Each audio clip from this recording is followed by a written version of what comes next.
क्या आपने कभी सोचा है किसी देश की सबसे बड़ी कमजोरी उसका दुश्मन नहीं, उसके अपने लोगों की आपसी कमजोरी हो सकती है।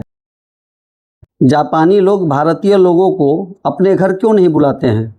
जापान में 1 साल से ज़्यादा रह रहे एक व्यक्ति के दिमाग में यह सवाल आया। भारतीय व्यक्ति से रहा नहीं गया। उसने यह सवाल अपने जापानी दोस्त से पूछ लिया। काफ़ी देर सोचने के बाद उसके जापानी मित्र ने उस भारतीय व्यक्ति को जवाब दिया कि हमें भारतीय इतिहास पढ़ाया जाता है, किंतु प्रेरणा लेने के लिए नहीं, बल्कि एक चेतावनी के तौर पर। तब जापानी दोस्त ने उससे पूछा कि बताओ कितने अंग्रेज भारत आए थे? इस बात पर भारतीय व्यक्ति ने कहा शायद 10,000 होंगे। जापानी व्यक्ति ने गंभीरता से सिर हिलाया और पूछा उस समय भारत की आबादी कितनी थी? फिर भारतीय ने कहा करीबन 30 करोड़। तो फिर तुम्हारे लोगों पर अत्याचार किसने किया? उन्हें कोड़े मारने, यातना देने और गाली देने का आदेश का पालन किसने किया था?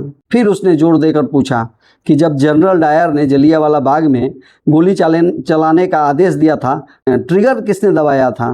क्या वे अंग्रेज सैनिक थे? नहीं, वे भारतीय सैनिक थे।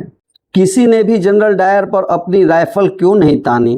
एक ने भी। वह भारतीय व्यक्ति जड़वत मौन और शर्मिंदा होकर सुनता रहा। तुम्हारे ही लोगों ने तुम्हारे नायकों को अंग्रेजों को सौंप दिया। बताओ चंद्रशेखर आजाद के साथ विश्वासघात किसने किया था? वे अल्फ्रेड पार्क में छुपे हैं। यह खबर अंग्रेजों को किसने दी थी? तुम भारतीयों को विदेशी दुश्मनों की जरूरत ही नहीं थी। तुम्हारे ही लोग सत्ता, पद और निजी लाभ के लिए बार बार तुम्हें धोखा देते रहे हैं। इसलिए हम भारतीयों से दूरी बनाकर रखते हैं। जब अंग्रेज हांगकांग और सिंगापुर आए थे तो एक भी स्थानीय व्यक्ति उनकी सेना में शामिल नहीं हुआ, लेकिन भारत में तुम सिर्फ दुश्मनों की सेना में ही शामिल नहीं हुए, बल्कि तुमने कि उन्हें खुश करने के लिए अपने ही लोगों को मार डाला। यही नहीं, तुम भारतीय तो आज भी नहीं बदले हो। तुमने इतिहास से कोई सबक नहीं लिया।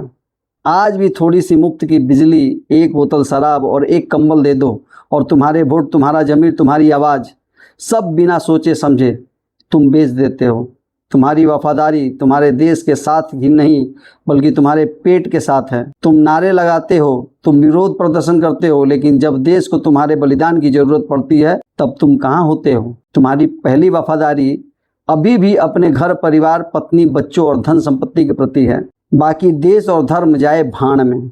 इतना कहकर वह जापानी वहाँ से चला गया और वह भारतीय शर्म के मारे सिर नीचे किए वहीं पत्थर की तरह खड़ा रह गया। इतिहास पर गर्व करना आसान है, लेकिन इतिहास से सीख लेना है सच्ची देशभक्ति क्या है।